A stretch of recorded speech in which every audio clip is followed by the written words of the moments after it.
नमस्कार दोस्तों। आज मैं लेकर आई हूँ अनोखा कन्यादान का भाग 2। सुधा अपने वकील के पास पहुंची और मोहन से तलाक के लिए बातचीत कर उसे नोटिस के जरिए सूचना देने की कार्यवाही में लग गई। अचानक उसके मोबाइल पर बेल बजी। Hello mummy. क्या? फोन हाथ से छूट गया। सुधा जी, सुधा जी, क्या हुआ? वकील साहब, पापा पापा कहकर फूटकर रोने लगी। सुधा की माताजी ने फोन किया था। उसके पिताजी अब इस दुनिया में नहीं रहे। सुधा तुरंत अपने घर पहुंची। कुछ ही देर में मोहन और उसकी माताजी भी वहां पहुंच गई। इसके बाद अंतिम संस्कार की प्रक्रिया को पूरा किया गया।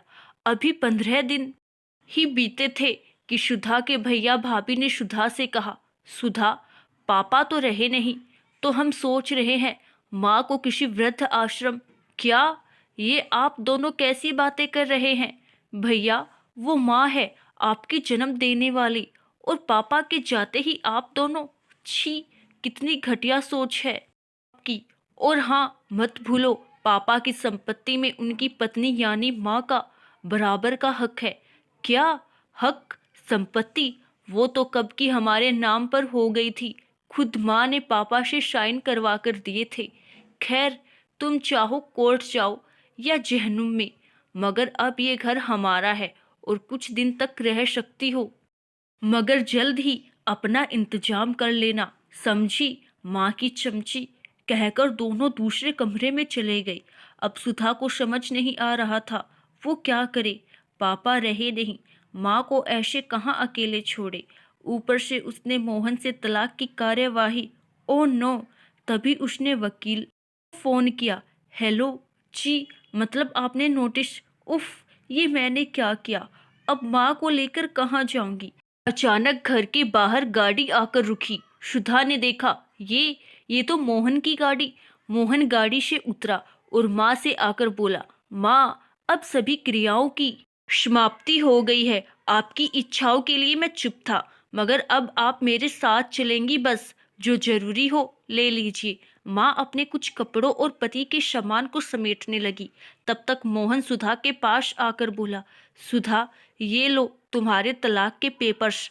चाहता तो नहीं था, मगर इसके आगे कुछ बोल पाता तब तक माँ आ गई। चलो बेटा जी, कहकर माँ के हाथों से सामान ले लिया।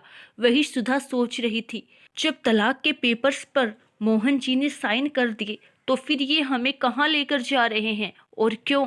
मगर माँ पर पहले ही पापा के चले जाने का दुख, अगर कुछ कहा तो कहीं माँ भी नहीं नहीं सोचकर उसने चुप्पी साधे रहने में ही भलाई समझी।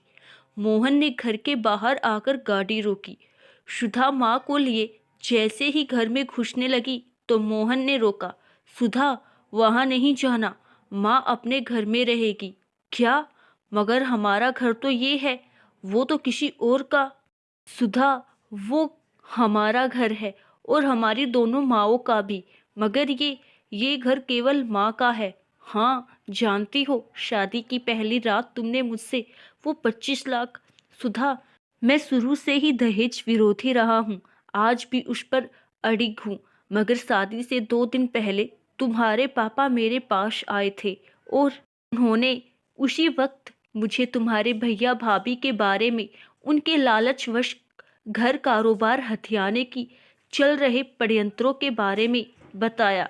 मैंने उनसे उन पर ऐसा ना करने के लिए कोर्ट जाने की बात भी कही तो वह बोले, बेटा, हमारे बाद भी तो सब कुछ उसी का है, मुझे अपनी फिक्र नहीं जब तक हूँ।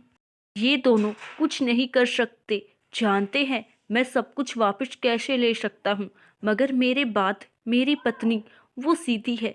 बेटे बहू ने उसे अपनी बातों से उलझा कर, खैर वो ममता है उसकी, मगर बेटा, कल जब मैं नहीं रहूँगा तो ये उसकी ममता का ख्याल नहीं करेंगे, उसे निकाल बाहर कर देंगे। तो आप मुझसे क्या चाहते हैं पापा जी? बेटा, शादी के वक्त एक अनोखे कन्यादान के रूप में मेरे हाथों 25 लाख रुपए ले लेना। मेरे बाद मेरी पत्नी के भविष्य के लिए वो दर दर की ठोकरें ना खाई बेटा। और हाँ, इस बात का मेरे मरने तक किसी से जिक्र मत करना, तुम्हें इस बूढ़े बाप की कसम। सुधा ना चाहते हुए भी मुझे वो रुपया लेने पड़े और इसीलिए मैं तुम्हें कुछ बता भी नहीं पाया। सुधा, पापा की बातों को मानकर मैंने इसमें कुछ रकम जोड़कर अपने साथ वाला घर खरीद लिया। अब माँ यहाँ बिना किसी के रौब से स्वेच्छा से जैसे चाहे रह सकती है। बाकी हमारा घर इनका अपना है और मुझे दोनों माँओं के साथ रहकर दोनों के प्यार और आशीर्वाद के साए में जीवन व्यतीत करना है। मोहन जी, दौड़ते हुए सुधा मोहन के पैरों में गिर गई। मुझे माफ कर दीजिए, मुझे माफ। मगर तुम्हें तो, मोहन बोला। नहीं चाहिए, नहीं चाहिए कहकर पेपर्स फाड़ दिए।